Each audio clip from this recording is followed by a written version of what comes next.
Here is one question, sir. Money has many functions besides taking care of personal health. Hence, is it correct to state that in the end, you have money but no health? Okay. Um, yes, this is a good question. Keep in mind that yes, money can do magic. At the same time, money and health. Um, Health should be number one. If you lose the health, you are in pain, and the money cannot remove the pain. And the money can do surgery, but the surgery is like an old car, makes you an old car. An old car, a new car, there's a difference. So better, don't break your health for money. And keep in mind that this money can never give back the original health. Where there's health, everything will fall in place. Where there's no health, money can't do anything. Let's not forget it. This is so important. And in the end of the day, say yes, we're all impermanent. We're all the mortal beings. We're all mortal beings. We all die. But why should you have to kill yourself before your time to leave the world, simply to make money, so that you can have a happy life? This is the greatest of the irony. You make money meant to give you happiness, and making money give you miseries. This is the greatest of the irony of a life. So therefore, please take care of health. And it doesn't mean that health is first and money is nothing. This is not a connotation. Health is first, then number two is money. With the health, wholesome emotion, money. These three things go together. Let's not forget it. It doesn't mean that we have to focus on one and ignore others. No. We need health. We need emotional hygiene, wholesome emotion, and we need money. These three things, three sides of the triangle. These three are so important. Let's not forget it. Yes, for money, don't lose your health. Thank you. So, sir, there is another question which has come up. Please throw some light on the failure of Buddhism in bringing peace through non-violence, especially in two countries which really professed Buddhism, China and Sri Lanka. Okay. Okay. Let us put it like this. This is very important. Say Buddhism, as I said earlier, and it has two sides. One, to work for your own personal growth, just for your personal growth, and not much to do with the community. Number two is which works primarily on the community. This is one thing. And let's say the China per se, China, the economy-wise, is extremely powerful. At the same time, if you look at the people, the commoners in China, they look at the size, the population of China. This is the biggest population in the world. And if you say the country-wise, China is economically very strong. But I say if you look at the citizens of China, there are many who are utterly poor. They are very poor. They terrible. And why the products made in China are very cheap? It's because of the cheap labor. So without these, the people, they cannot fight for, okay, our wage is low. They cannot fight for this low wage. Is a low wage. They cannot fight because if this is stopped, they have nothing to eat. So naturally, things become very cheap because of the cheap labor. So most of the countries, they want to establish their business in China simply because of this cheap labor. That's it. And the same thing produced in America is going to cost like 10 times more expensive because the living standard of the people there is very high, and these are the realities. So with this in mind, China per se is not a Buddhist country. Let's not forget it. China, once upon a time, before the advent of communism in China, they say the number of Buddhism was really huge in China. And with the advent of communism, then Buddhism was destroyed. Now look at the people there. They're so unhappy, so unhappy. They have to live in fear. India, say financially, India is much weaker, but the citizens of India, they are much, much, much happier, much more happy than the Chinese in China. Because there's so much freedom in India. Where is such a freedom in China? And if you don't believe, what happened to WhatsApp? What happened to CNN? What happened to BBC? All these things are unheard of in Communist China here. In India, we can freely go through all these the media. So there's a tremendous freedom here in India. Let's not forget it. So the China per se is not at all. They have to live in fear. Live in fear. So in other words, so in India, who can? So where is there a provision where somebody can say that I'm going to be the leader eternally? In communism, it happened. Xi Jinping, now he became the supreme leader till the end of his life. So the point is that China per se is not the Buddhist. Tibet is Buddhist. Now there's huge influx of the Chinese coming from mainland China to Tibet. That's very unfortunate. This is what it destroys. And then the communist Chinese having the grip, the illegal invasion of Tibet, and now the controlling Tibet, whole Tibet. So now all the Buddha statues, these things are being all removed by since the time of the Cultural Revolution. This is all happening. Very unfortunate things are happening. This thing. And Sri Lanka per se, if Sri Lanka is the majority the Buddhists and the leaders. This is where we need to make a distinction between the ism and the individual. And the individual, when they become so much into the money and you lose your integrity, then you surrender to the economy giants. So this is how they surrender to the communism, the communist CCP. This is very unfortunate. It has nothing to do with Buddhism. It's about the economy. And the economy is again interdependent. How China becomes so powerful is because of the world. World established their all business in America. They buy everything from in the China, and they're buying everything from the China. Naturally, China becomes very powerful, and now everybody's scared of China. Who made yourself scared? You have made it. You give the business to them. So now India is promoting Made in India. Make in India. This is so important. Thank you.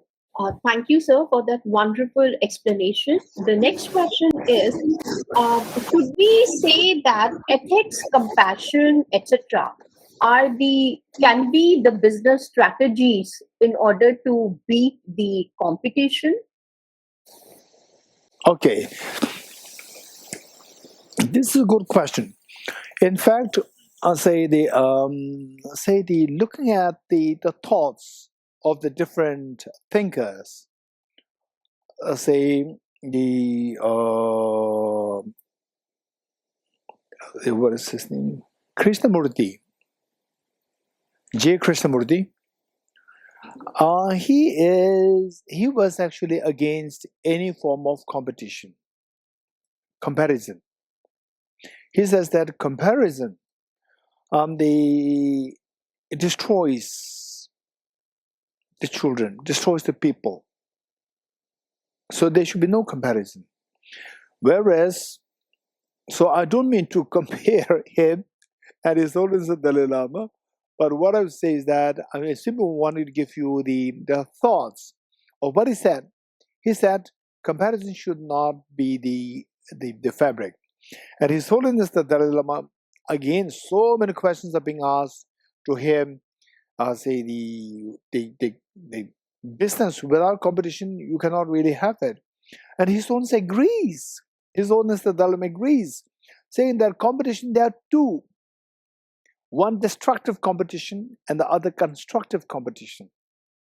Destructive competition is where you fail and you let others fail. Constructive competition is where you grow and others also grow.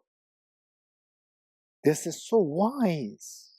So the point is that compassion, particularly in the context of the Mahayana Buddhism, I say there's a tremendous emphasis on what is known as skillfulness. Be it compassion, be it business, there must be skillfulness there. Be it competition, there must be skillfulness there. With a skillful compassion, say out of compassion, you compete with the other person so that the other person grows and you also grow. That is known as the skillful compassion. Whereas the compassion fatigue, or say, whereas unskilled compassion is compassion which simply makes you so passive and which makes others also lazy. This is unskilled compassion. So when I speak about the compassion and ethics in business, it doesn't mean the unskilled compassion, unskilled ethics. It is the skillful compassion and skillful ethics which makes your business grow, which makes your competitors also grow, both sides grow. Because the tendency is that if your competitors, there's competition there, then your mind becomes more active to think of how to grow. I'm very sure, I'll say that if everything is monopolized in a business will never grow and the whole world will suffer. For example, this pen, if I buy from the shop today, it'll cost me only about like the 5 rupees or maximum 10 rupees in India. In America, maybe it's like 10 cents. Not even 10 cents, most likely. So the point is that why I'm getting so cheap? If somebody patents it and then says that nobody's allowed to produce any pen, it's only my company who is entitled to produce a pen, it's a disaster. Then the person can monopolize. Most likely, the company will monopolize, will make this 1,000 rupees or 10,000 rupees. You cannot do anything. For example, all these books, they are so important. And say that this book is available in one particular translation, or let's say that in whatever, and it is monopolized. If it is monopolized deliberately, sometimes this is what happens.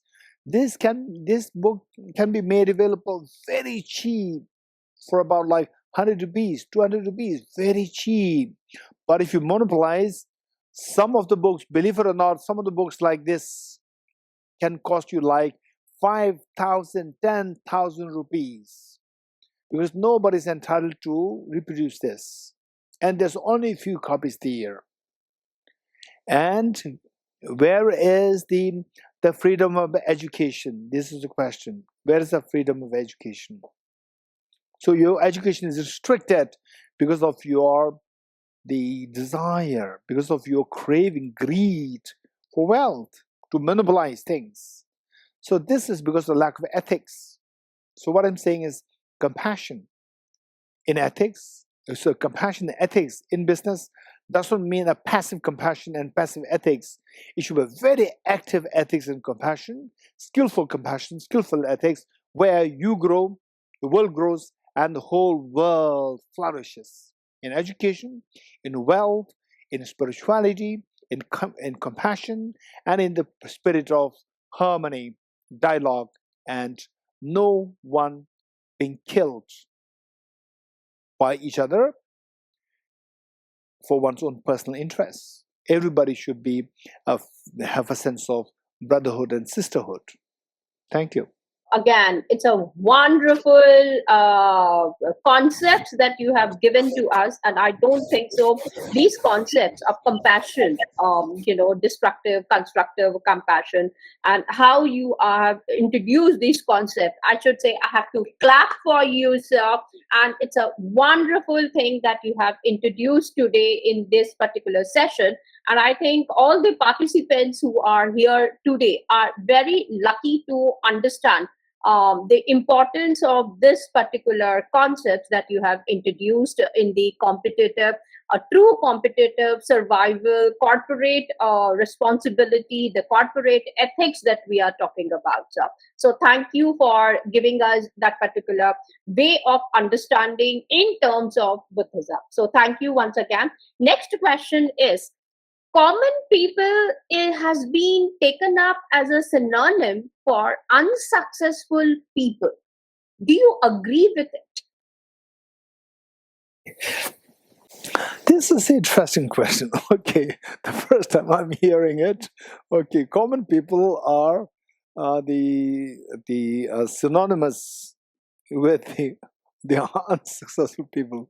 Okay, which means I'm an unsuccessful person. We are all common people. This is a good question. Okay, thank you so much.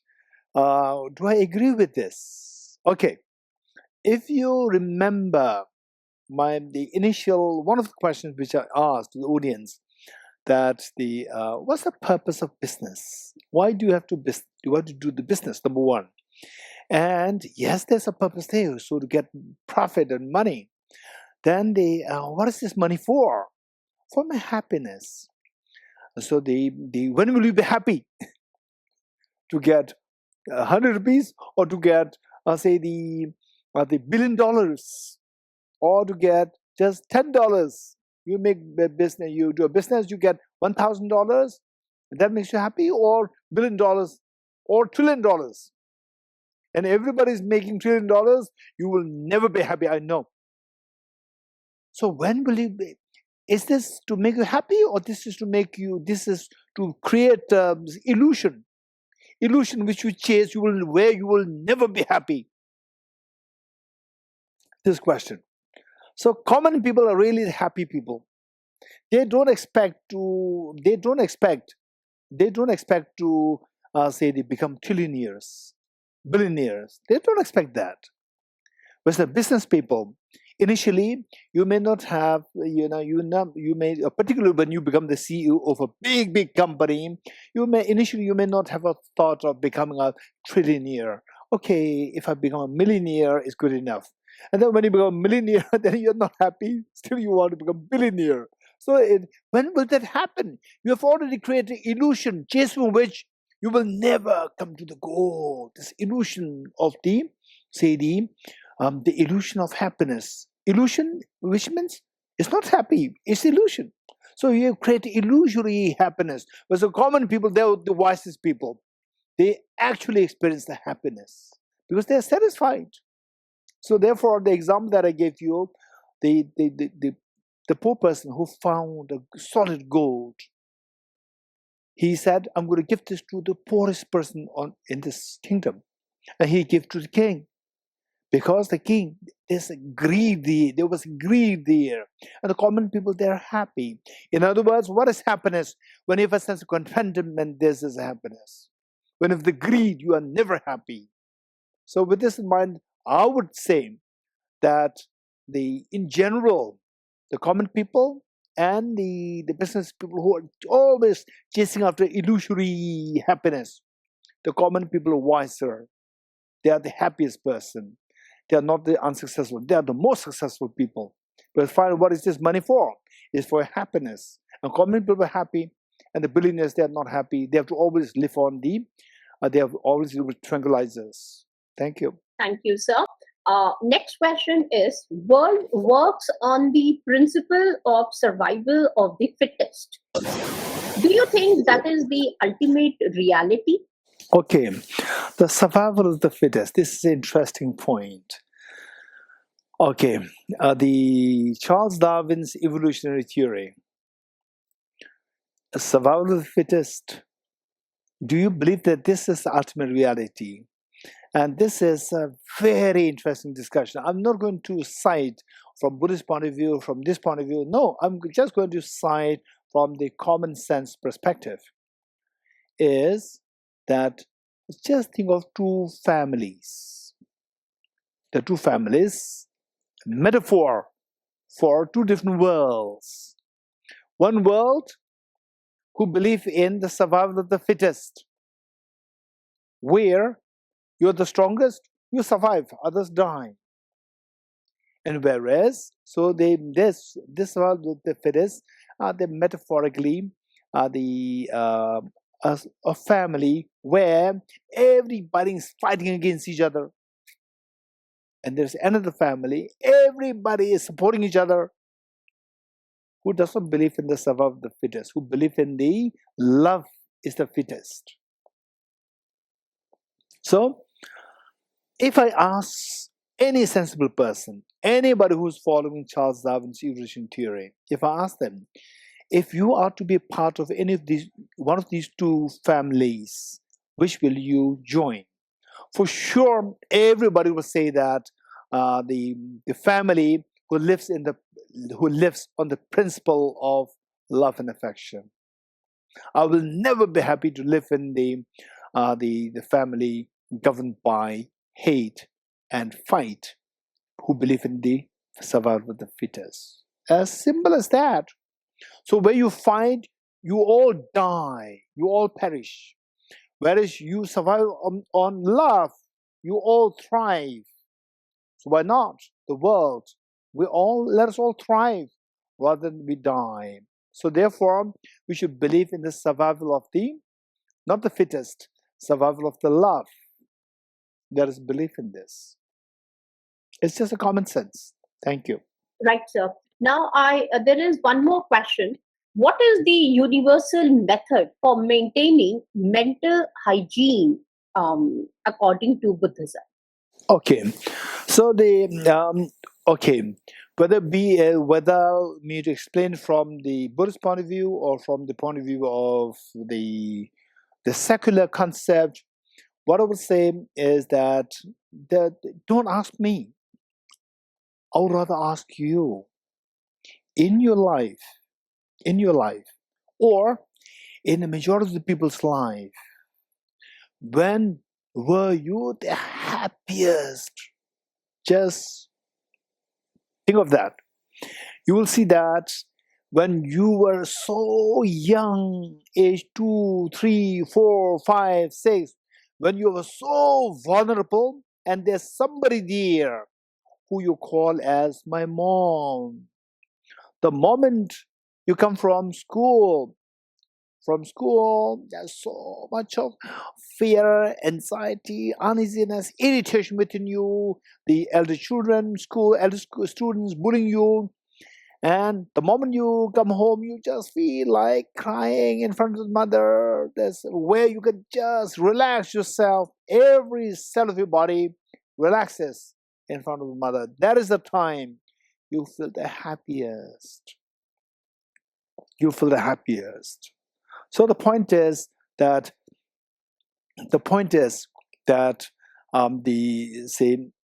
what is that thing which makes you to survive more successfully? That is with your love and affect. When you feel this love, that is when you feel to grow, when you feel to really feel the joy and happiness. So the secret of the happiness, the secret of thriving, proliferation, all lies in the love and affection. And as Albert Einstein rightly pointed out, say, as you expand the circle of love and affection, your happiness grows. That should be the purpose, that should be the principle of the ethics for business, ethics for environment, ethics for administration, governance, and so forth. Thank you. Thank you, sir. Next question is, as a researcher, we are expected to discover or uncover the truth or reality. And to do so, we use some methodologies. Okay. Are there any methodologies in Buddhism to explore the reality which can help researchers? Okay, this is an interesting question. So, is there any methodology in Buddhism to establish what reality is? This is a good question. And let's say that if I ask the same question to a physicist, the same question to a neurologist or a neuroscientist, or to an environmentalist, or to a medical expert, or to the Mozart, the music genius, or to, what is his name, the Usain Bolt. If I ask this same question to all these different people, answer is different. Don't expect the same answer because the disciplines are different. The mark of what is right, what is wrong, the mark of what is reality, the mark of the methodology to look, because the reality is different in these different fields. The methodology to look for the reality should be also different. For example, say the to measure, to test the COVID-19, and to test the blood pressure, to test your say the immunity. These all employ different methodologies. What is employed to test your COVID cannot test your, let's say, the sugar level. You cannot test it. So the point, what I'm saying, is that the reality, following, say, the what is reality, say, in physics is very different from what is reality in Buddhism. Whereas physics and Buddhist philosophy, these two are very close. Whereas neuroscience, they don't care about atoms, electrons, protons. They don't care about it. They only care about how as a neuron works, how is a neuron created by multiple atoms. They work collectively as neuron, only then they're interested. Individually as atoms, how they behave, they're not interested. And for the environmentalists, atoms, how the atoms behave, it has nothing to do with them. The neurons, how the neurons work, transmitters move here, it doesn't matter for them. And those people who are expert in ocean, they have nothing to do with the neuroscience. So what I'm saying is that everything has a different the goals, what they are seeking, and accordingly they have different methodologies to identify or to reach the air. So likewise, in Buddhist philosophy, say, what is the reality? So in Buddhism, the goal is not to explore what the brain is doing. The goal is not to explore how the ocean behaves, how the tsunami works.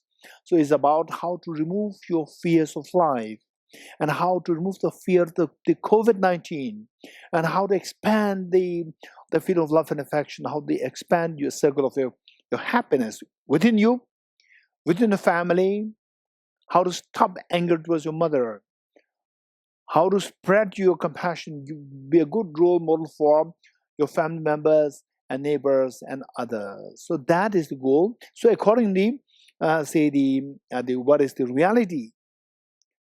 unfolding of which will make you accomplish that. So this reality is about the cognitive apprehension, say a cognitive object, which cognizing it the effectively, all these good qualities automatically exude. Whereas the cognition happens in the erroneous way, all the unhappiness within the mind, anger, agitation, stress, anxiety, all these things exude out of this. So for this, there are methodology, very systematic methodology are provided there, but all this methodology from the to the different disciplines, they vary. They're not the same. Thank you. Thank you, sir, once again for such a wonderful explanation for that simple question. Now I have a long question, and there are certain things which have been included here. Not survival of fittest. However, it is survival of love. All right, sir. So should we say there has to be love, or I don't know whether you would agree, love or compassion? Now, that's the first question. Love or compassion? Yes, or both. No. On the survival of love, survival of compassion, are these two interchangeable, or these two are different, or both? Different yet both required? This question. So the answer is, in this setting, when I use the word love, it is used in a very loose sense, a feeling of closeness, a feeling of affinity. That is what I refer to as the love. It has nothing to do with in other connotations. So love as in a feeling of closeness.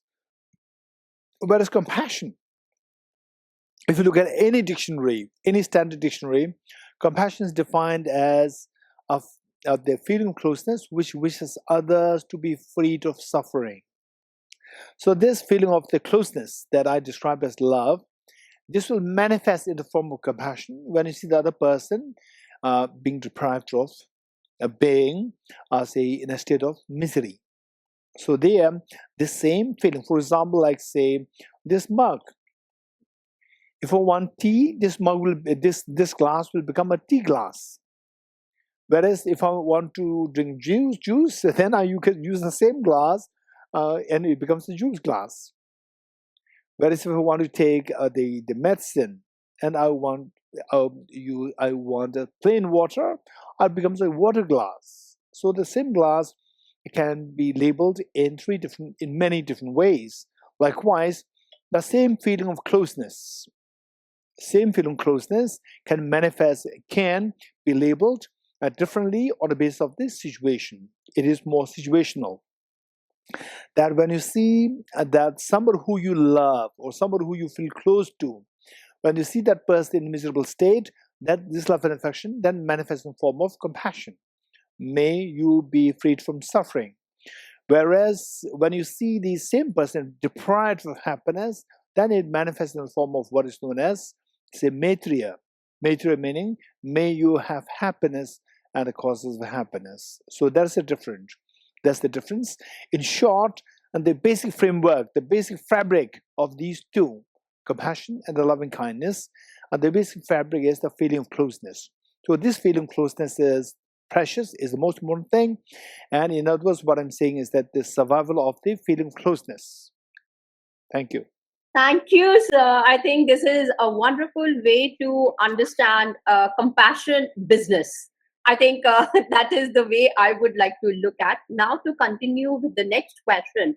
Again, there is this little bit of explanation, and then she has asked a question, but with reference to someone who is not reaching his or her goals, when we go to them to help them down, so they don't belittle themselves and do not attempt anything wrong. Why is this happening, that they are not ready at all to consider what is the truth? For example, let's say me and I have a friend and who is a business person. Okay, now when I go ahead and try to help them, in their business, thing is that they are unable to take up the truth in that particular situation. So, do you think that yes, we should be able to make them understand? And in that scenario, how is it that we are going to explain the truth to them? Okay. It is like, say that your friend or somebody who is not doing too well because of failing to see the truth, be it in business. And whereas you want to go to help, when you go to help the person, telling that what you're doing is not correct, and a person may not acknowledge that. So you cannot, there's no possibility for you to help the other person. So how to let this truth come out, unravel this truth?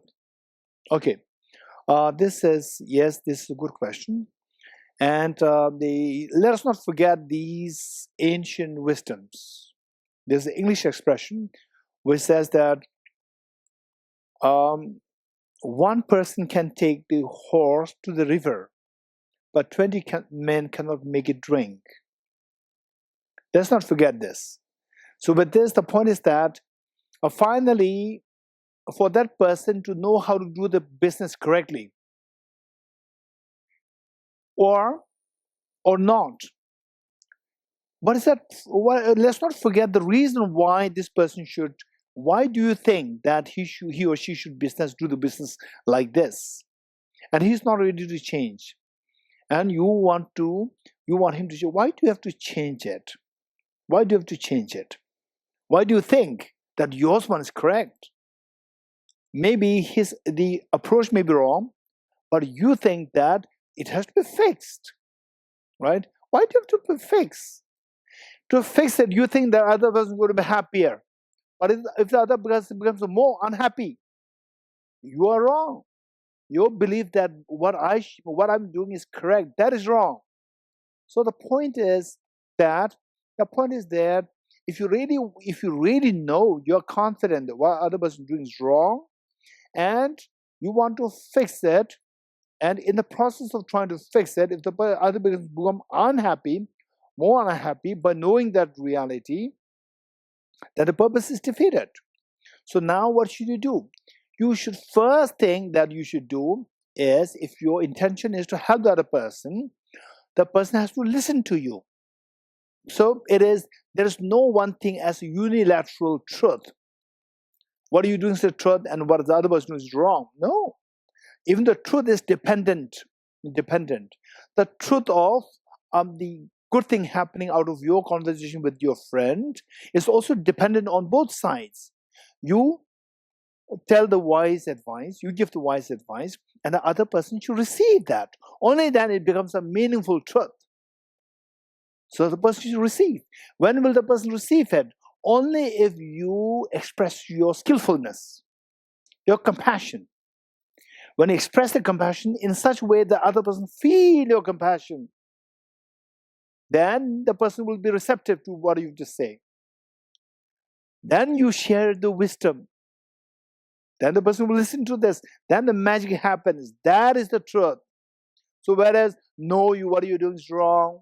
No, this is not the correct way. And then the other person says that, no, whatever is the correct, whatever I'm doing, I'm happy with this. Then you said, no, you're a stupid person. So the person is not benefited. You are upset, other person are upset, and the situation becomes worse. Who made the situation worse? Because of you. You're being unskillful. So therefore, again, here we see that we need to have the skillfulness. We need to have the love and affection, the feeling of the closeness, feeling of compassion, feeling of closeness, which you should express very skillfully, that the other person becomes receptive to the ideas that you have to share with. And these two things combined together will only bring the truth of the happiness that you're seeking in the other person. Perfect. Thank you. Thank you, sir, for that answer. The next question is how a human should proceed to spread happiness when things does not go as we think. In fact, they appear to be contrary. Okay. How to spread happiness when things don't appear to go as ought to be? How to spread happiness? Okay. This is a good question. For this, what I like to say is that first, let us keep in mind that the world, if you have expectation that the world should be perfect, you will be the first person to be always unhappy, because you are entering into a world which is imperfect with the expectation that the world should be perfect. So there's going to be a clash. When there's a clash, there's a friction. Friction is one is known as unhappiness. You are actually creating unhappiness. The first person to feel the unhappiness is you. So before you spread happiness towards the world, spread happiness within you. How to do that?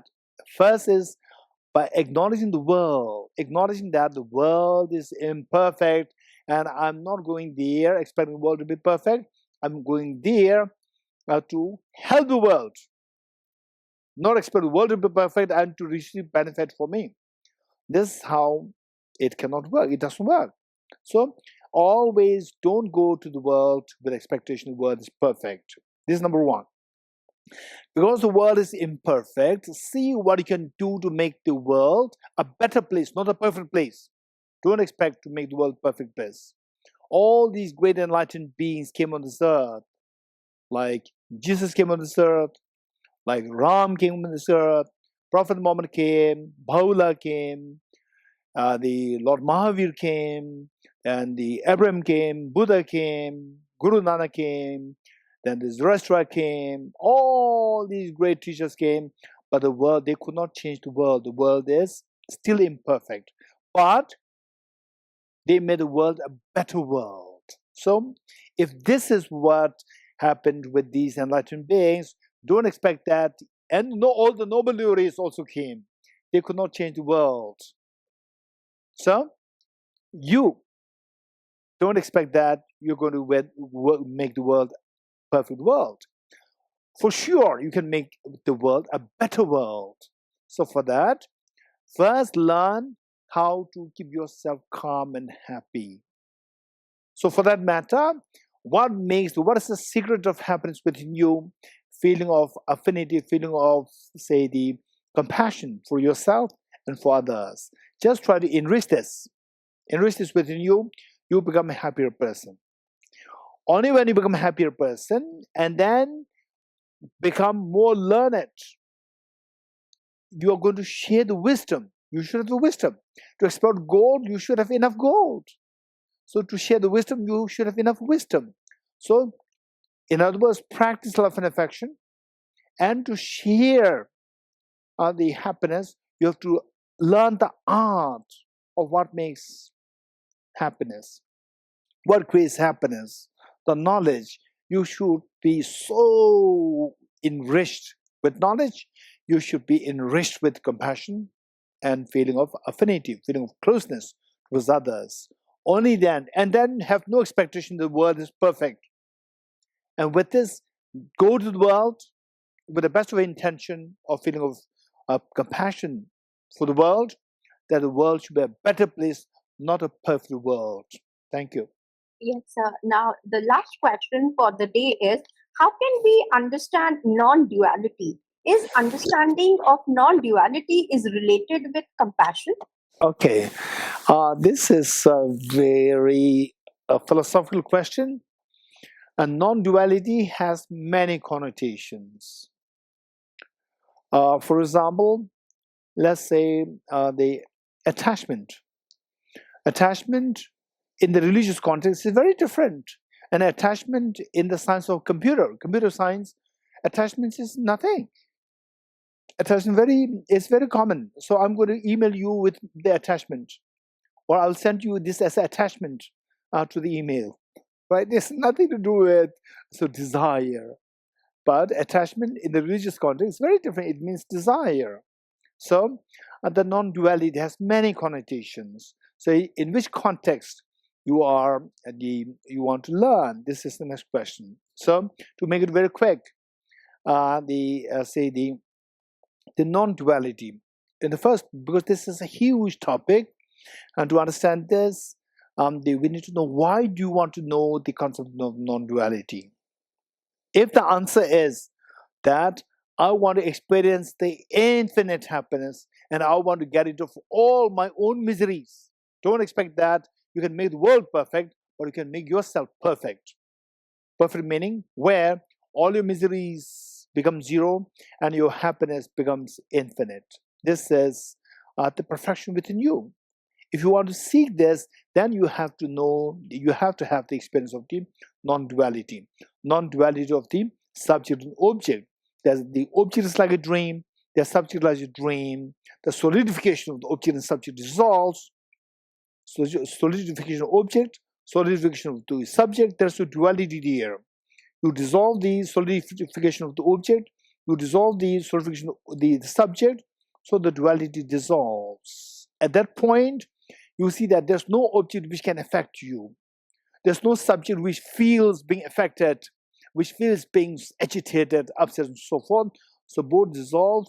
At that point, you cannot be affected by any external factors.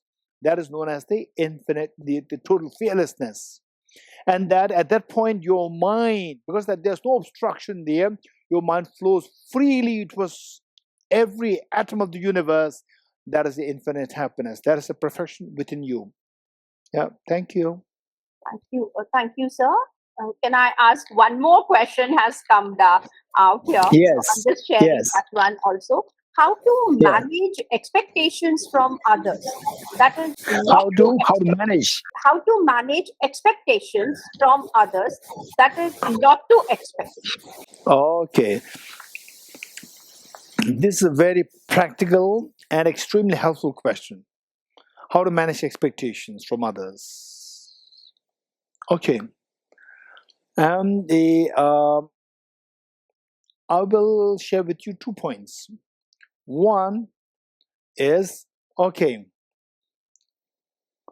this is my mobile. This is my mobile. And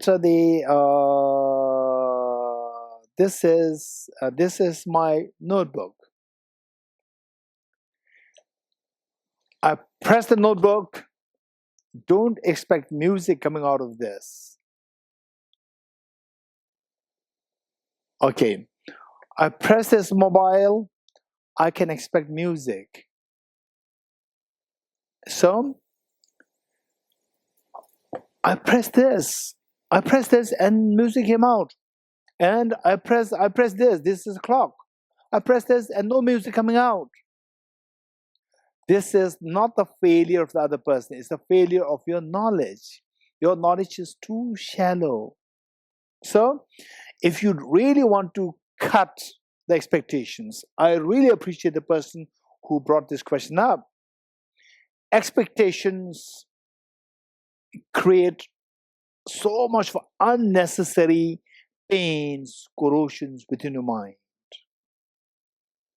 Expectations kill your spirit of joy. So, with this, if you know that this is a mobile, it has all these facilities, the music, recorder, and so forth, that is just a simple clock. It does not have the provision for music. So, knowing this, having this knowledge, you will not expect a music coming out from this clock. Say somebody who is, and they say somebody who is a little selfish.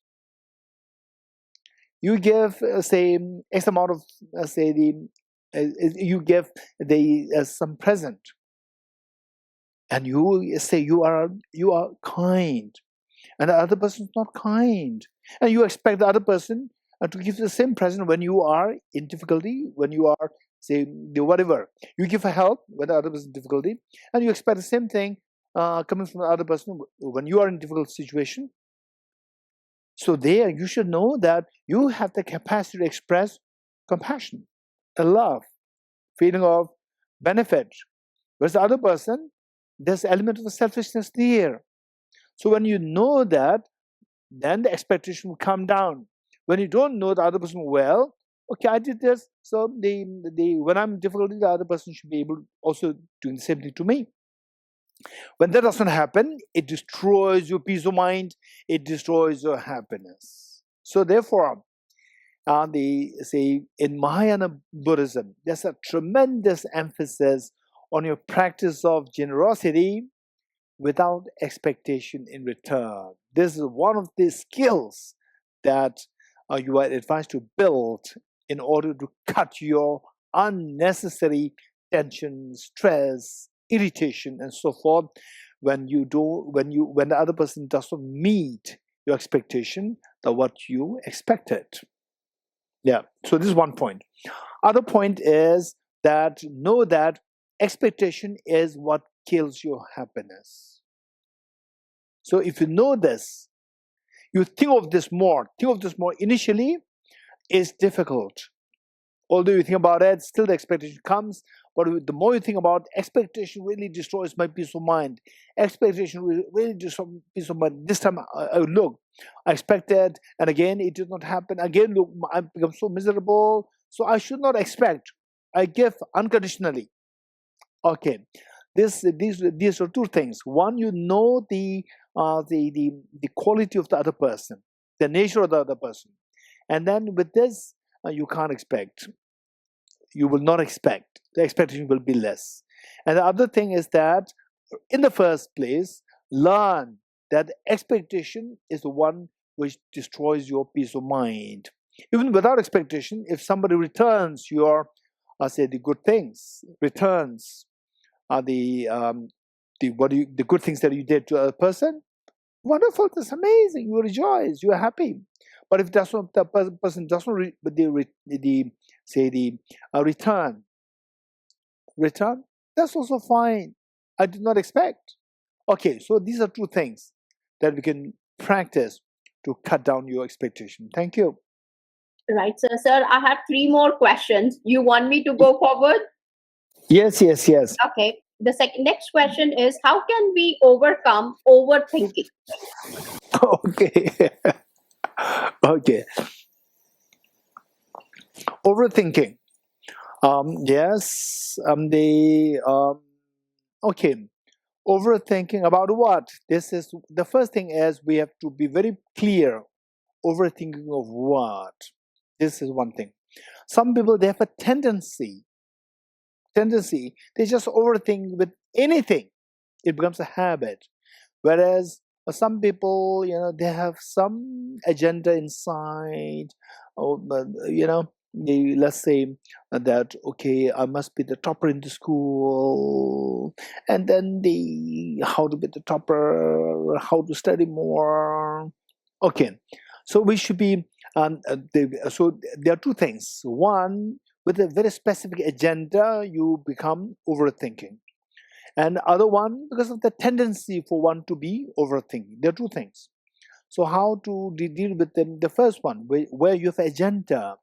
Okay, I want, she has a very beautiful mobile. I want this, how to make it, how to get it. Then you overthink.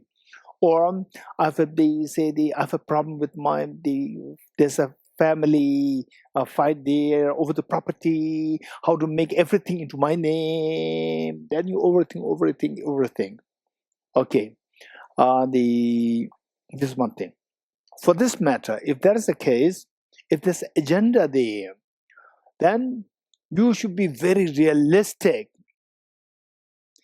Sometimes it can be the other side can be very ambitious, very selfish, to try to greedy to take even your share of the possession. And sometimes it could be you who's so selfish.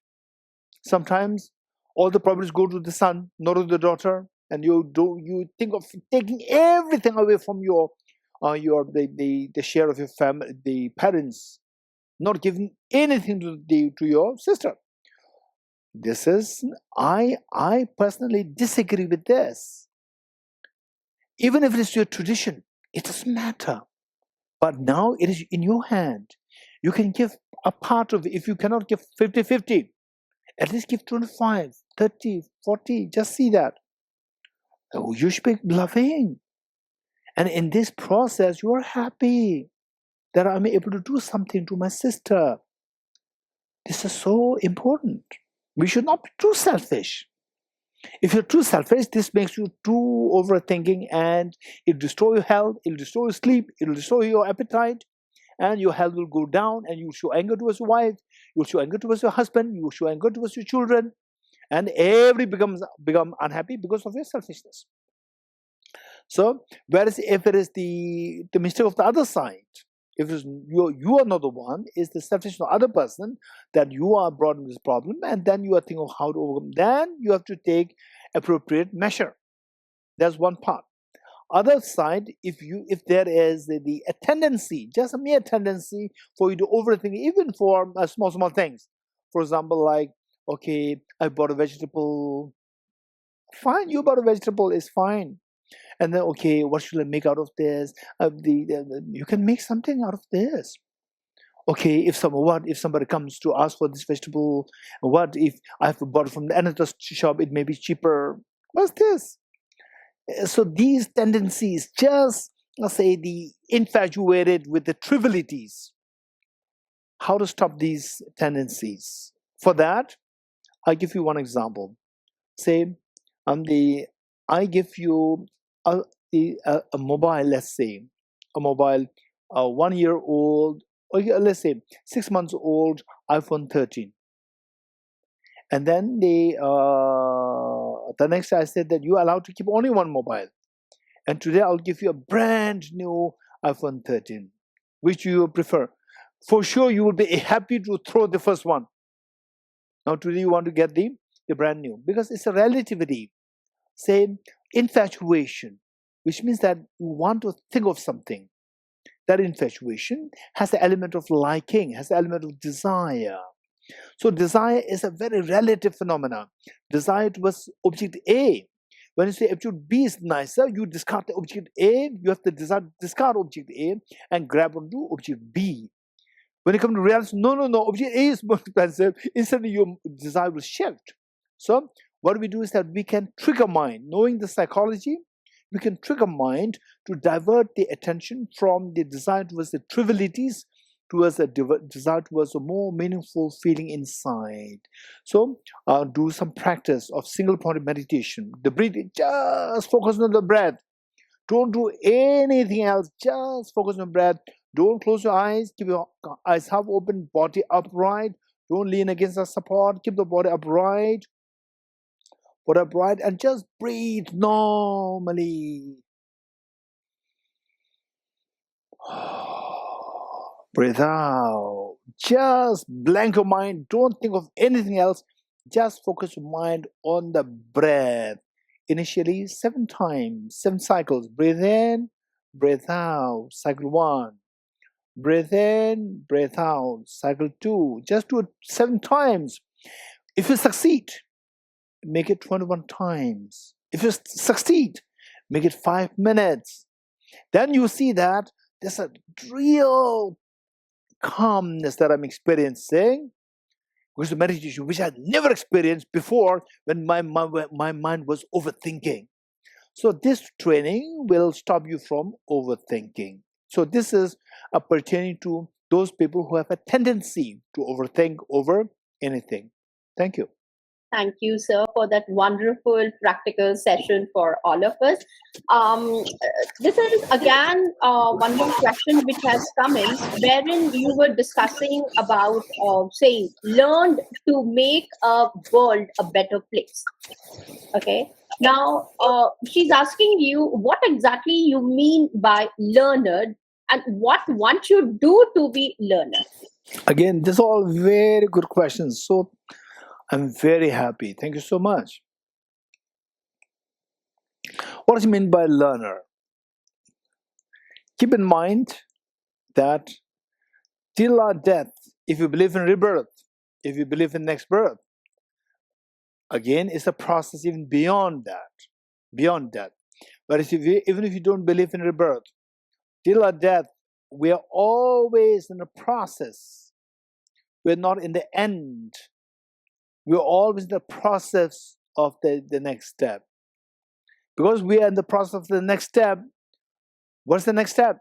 You want a better next step or a worse next step? Everybody wants to have a better next step. So this better next step will never happen naturally. You have to create it with your mind. You have to create it. and how to create it. You need to know how to create this. This knowledge that you acquire, the fact that you do not know what today is not as good as what you expect that will happen tomorrow. So which means that yesterday you do not have the knowledge how to make today a better than what it is today. So this knowledge you have to acquire to make tomorrow a better than what you are today. You have to acquire this new knowledge that you have to learn. You become a learner. So every process, keep in mind that I am in the process. I'm not in the end. I'm in the process. A process where I expect that tomorrow always better than the today. For that matter, I did not know how to make the today as better than tomorrow, better than what is today, actually like tomorrow, better than what is today. Since I do not know this skill yesterday, now I don't want to stay what I'm like today. I want to be a better tomorrow. For that, I need to learn how to make a better tomorrow. In other words, it says that till you become a Buddha, till you become, everybody can become Buddha. Whether you are Buddhist, non-Buddhist, that doesn't matter. Buddha doesn't mean Buddhism. It simply means the perfect being who attains the state of fearlessness and who attains the state of infinite happiness. Everybody has this potential, be it male or female. There's no discrimination. It's not that males have this potential, the females do not have this potential. It is totally outdated concept. Everybody has this potential. So with this in mind, with this in mind that sorry. So with this in mind, that we have that I have this potential, and till you reach that potential, where this potential is manifested fully, you're always in a process. In a process, expecting a better tomorrow. So to expect a better tomorrow, don't dream that it'll happen automatically. This is what you have to make. For that, you have to know how to make it. For that, you have to learn how to make it happen. So this is why we should always be a learner every moment. Thank you. Thank you, sir. And this is really the last question for the day, because I know you have a class also. Are Buddhist philosophy, Hindu philosophies like Upanishads and Advaita far superior for building happier world and self, while monotheist philosophy is superior in a realist and materialist world? Okay. So this question, I do not really understand it. I don't mean to say that I don't get this question. So the point is that what do you want? Never say which religion is better. Buddhism better. The Vedanta is better. Christianity is better. Don't start with this. Start with what you want. You don't ask which medicine is better. Ask what are you suffering from. If you're suffering from tuberculosis medicine is best. But simply because that the medicines for cancer is so expensive. If you have to pay, if it's not subsidized by the government, it's very expensive. It's far more expensive than the tuberculosis medicine. So don't say that, oh, the medicine for the cancer is more expensive, I will buy this medicine to heal myself from tuberculosis. This is so unwise. So don't ask which medicine is best. Ask, what are you suffering from? What's your problem? Then, if your problem is that, okay, I want a job, don't go for religion. Study well. Sit for the competitive exams. Crack the exams. Get a decent job. And if you're sick, don't go for religion. Go to hospital. If you say, I'm hungry, don't go for religion. Go to the kitchen. You should be very realistic. Don't ever say which religion is better. Always say, what do you want? What do you seek? Then if you say that, okay, they say, I learn about say the cosmic consciousness. If this is what you want to manifest, go for those religions which talk about the cosmic consciousness. Or I'm interested in the polytheism, multiple gods. That's the best for you. Go for it. Oh, no.